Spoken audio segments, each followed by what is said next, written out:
हिमाचल प्रदेश में पंचायती राज विभाग में ट्रांसफर को लेकर बड़ा विवाद खड़ा हो गया है। National assistant chief anti corruption and crime control force Nathuram Chauhan ने शिमला में एक प्रेस वार्ता आयोजित की, जिसमें उन्होंने वेडर ट्रांसफर घोटाले पर कड़ा सवाल उठाया है। नाथूराम चौहान ने आरोप लगाया है कि प्रदेश में कई स्थानों पर ट्रांसफर आदेश जारी होने के हफ्तों बाद भी अधिकारी अपनी कुर्सियों पर जमे हुए हैं, जो कि सरकार के बनाए हुए नियमों का सीधा उल्लंघन है। उन्होंने कहा कि 2023 में हिमाचल सरकार ने एक सख्त ट्रांसफर कानून पारित किया था, जिसके अनुसार ट्रांसफर के 5 दिन बाद भी पद पर बने रहना अपराध की श्रेणी में आता है। लेकिन अधिकारी नियमों को ताक पर रखकर पद पर बने हुए हैं और सरकार आंखें मूंद कर बैठी हुई है। उन्होंने आरोप लगाया है कि इस मामले में तत्काल जांच बिठाई जाए, ट्रांसफर आदेशों की पालना सुनिश्चित की जाए, दोषी अधिकारियों के खिलाफ प्रशासनिक कार्यवाही भी की जाए। हिमाचल प्रदेश से आज का सामने आ रहा है कि हिमाचल प्रदेश में सबसे पावरफुल जो मिनिस्टर है, सबसे जो स्ट्रॉन्ग मिनिस्टर है, और जो मैं तो उन्हें सुपर सीएम भी कहता हूँ, माननीय हर्षवर्धन चौहान जी, जो संसदीय कार्य मंत्री भी है और उद्योग मंत्री भी है। उनकी विधानसभा का एक अजीब मामला है कि एक वीडियो है, वीडियो ऑफिस है तिलौरधार के नाम से, कमलों के नाम से, तिलौरधार के जिला सिरमौर के अंदर पड़ता है।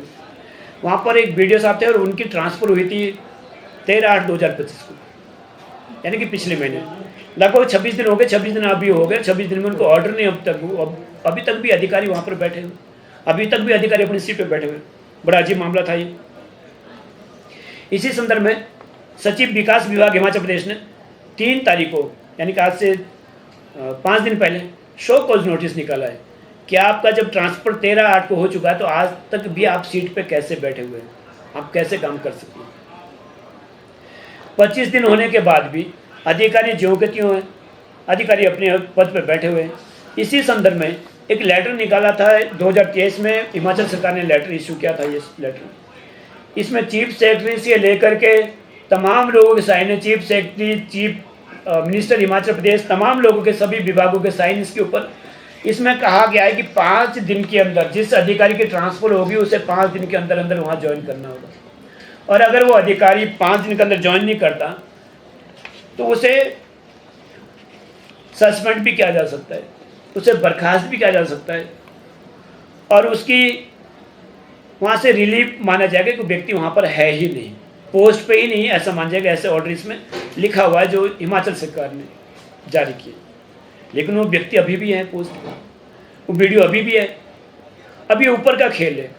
जब वो ट्रांसफ़र हुई होगी तो ट्रांसफ़र भी ठीक है, संसदीय कार्य मंत्री हर्षवर्धन चौहान जी, उनकी विधानसभा का मामला है तो उनके द्वारा हुई होगी। कोई और तो बीजेपी वाला तो ट्रांसफ़र करवा नहीं पाएगा, किसी और से तो नहीं होगा ट्रांसफ़र।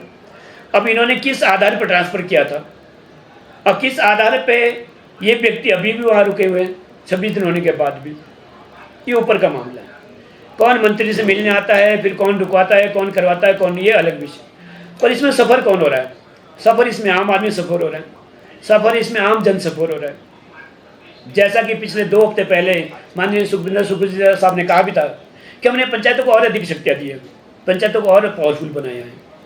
जैसे किसी एक प्रधान को 20 काम मिलते थे, मुख्यमंत्री साहब ने कहा कि हमने 20 की जगह 40, 50, 100 काम, जितने काम कर सकता है प्रधान अभी आपदा के समय कर सकता है, करने चाहिए, उसमें बाउंड्री खत्म कर दी।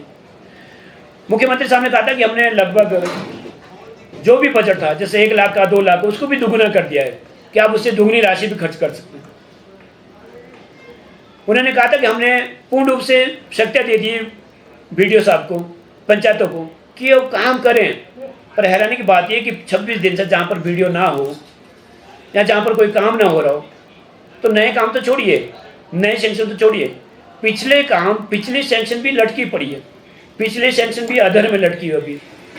अब देखिए बरसात का सीजन चला हुआ है, मान लीजिए कहीं कोई दीवार लगी है, किसी मकान को बचाने के लिए, किसी रोड को बचाने के लिए, किसी कुएं को बचाने के लिए प्रोटेक्शन दीवार लग रही है, वहाँ पर उसका आधा काम हो चुका है या 2/3 काम हो चुका है। बाकी तब होगा जब बजट आएगा, जब सीमेंट आएगा, उसके लिए शेरिया मिलेगा या उसके लिए पैसे मिलेगा, बाकी काम तब होगा। पर जब कोई साइन करने की अथॉरिटी ही नहीं है, जब कोई सिग्नेचर नहीं कर रहा है, ना कोई बिल पास हो रहा है, ना पैसे आ रहा है, ना सीमेंट आ पा रहा है, तो जो काम हो ही हुआ था वो भी बरसात की वजह से चला गया।